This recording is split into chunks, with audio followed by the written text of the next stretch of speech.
Hello बच्चों। तो अब हम इस क्वेश्चन को सॉल्व करेंगे। So let's read it. Nucleosomes is the repeating unit of dash in the nucleus.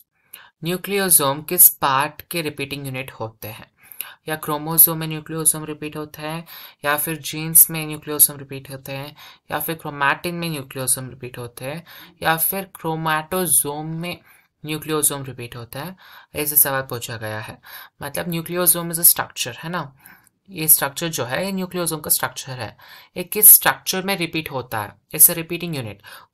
ये जो न्यूक्लियोसोम रिपीट होता है, इससे ही वो स्ट्रक्चर बनता है। ऐसा स्ट्रक्चर कौन सा है न्यूक्लियस में, ये हमसे पूछा गया है। ओके, सो पहले will write the key concept for this question. Okay, so key concept क्या है क्वेश्चन का?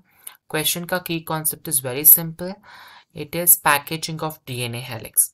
डीएनए हेलिक्स का पैकेजिंग के ऊपर ये सवाल बेस्ड है। Packaging of DNA helix, it is a sub concept, sub heading, जो आपके molecular basis of inheritance chapter में दिया जाता है। या सो ऑन राइटिंग, आप सबको पता होगा कि डीएनए एक डबल हेलिक्स है ना।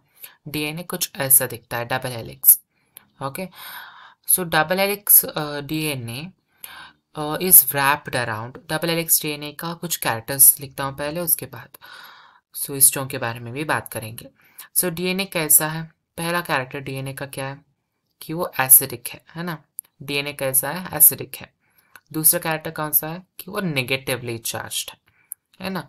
So DNA is negatively charge. ये भी एक कैरेक्टर है डीएनए का। जो जब जेल इलेक्ट्रोफोरेसिस करते हैं, आप बायोटेक्नोलॉजी में पढ़ोगे उसको। जेल इलेक्ट्रोफोरेसिस में DNA goes towards a positive electrode, क्योंकि वो नेगेटिवली चार्ज्ड है ना। So it moves towards a positive electrode, ऐसा होता है। सो डीएनए खुद से नेगेटिवली चार्ज्ड है। ओके, सो अब डीएनए के बारे में बात होगा, हिस्टोन प्रोटीन के बारे में भी बात करेंगे। ओके, हिस्टोन क्या होता है? हिस्टोन एक प्रोटीन्स है। हिस्टोन क्या है? प्रोटीन्स है। डिफरेंट टाइप्स ऑफ हिस्टोन्स होता है। ओके, सो हिस्टोन प्रोटीन्स का क्या कैरेक्टर्स होता है in common, in general? In general histone proteins are basic. Basic मतलब एसिडिक, और ये बेसिक होते हैं, या फिर अल्कलाइन भी आप कह सकते हो। उसके बाद नेक्स्ट कैरेक्टर क्या है हिस्टोन प्रोटीन्स के? वो पॉजिटिवली चार्ज्ड है। ओके, हिस्टोन प्रोटीन्स कैसे है? वो पॉजिटिवली चार्ज्ड है। सो हिस्टोन प्रोटीन्स क्या करते हैं? 8 हिस्टोन प्रोटीन्स एक ऑक्टोमर को बनाते हैं। 8 प्रोटीन्स ऑफ हिस्टोन होते हैं ना, 8 प्रोटीन्स ऑफ हिस्टोन एक ऑक्टोमर को बनाते हैं। ऑक्टोमर मतलब 8। सो ऑक्टोमर मतलब 8 will be that 1 2 3 4 5 6 7 and 8। Okay, 8 हो गए। अब क्या हो जाएगा? अब जो डीएनए है वो इसके सराउंडिंग व्रैप हो जाएगा।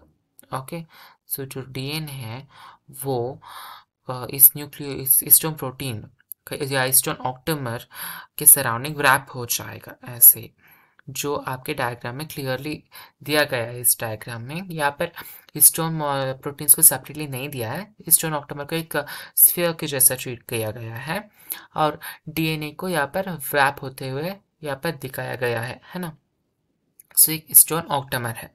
सो अब जो न्यूक्लियो हिस्टोन ऑक्टोमर और डीएनए दोनों को मिलाकर हम क्या कहते हैं? न्यूक्लियोसोम, है ना।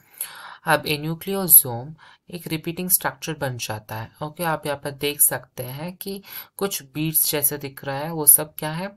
वो सब है न्यूक्लियोसोम। ओके, सो मैं कुछ लाइटर कलर से करता हूँ उसको। ओके, सो ये सब क्या है? ये सब न्यूक्लियोसोम्स है। ओके, ये सब क्या है? न्यूक्लियोसोम्स। सो न्यूक्लियोसोम्स स्पेरिकल है, लाइक बीड्स है ना। ये अगर स्ट्रिंग है तो यहाँ पर बीड्स क्या है? न्यूक्लियोसोम्स, है ना। सो यहाँ पर न्यूक्लियोसोम्स बीड्स है, और ये जो स्ट्रिंग है उसको हम क्या कहते हैं?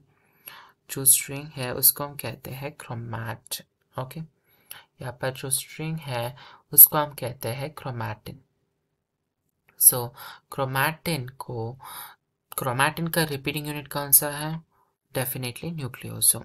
सो मैं क्या स्टेटमेंट लिख सकता हूँ यहाँ पर? यहाँ पर मैं एक स्टेटमेंट लिख सकता हूँ कि chromatin is made up of Chromatin is made up of repeating units of nucleosome. Repeating units of nucleosome से ही chromatin बनता है ना? Repeating units of nucleosome, इसको repeating units of nucleosome को ही हम chromatin कहते हैं. ओके, सो हमारा आंसर क्या हो जाएगा? Definitely chromatin.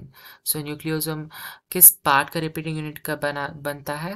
क्रोमैटिन का रिपीटिंग यूनिट बनता है nucleosome. Okay, so that is your answer. Chromatin का repeating unit है nucleosome. So hope you have understood it. Best of luck. Thank you.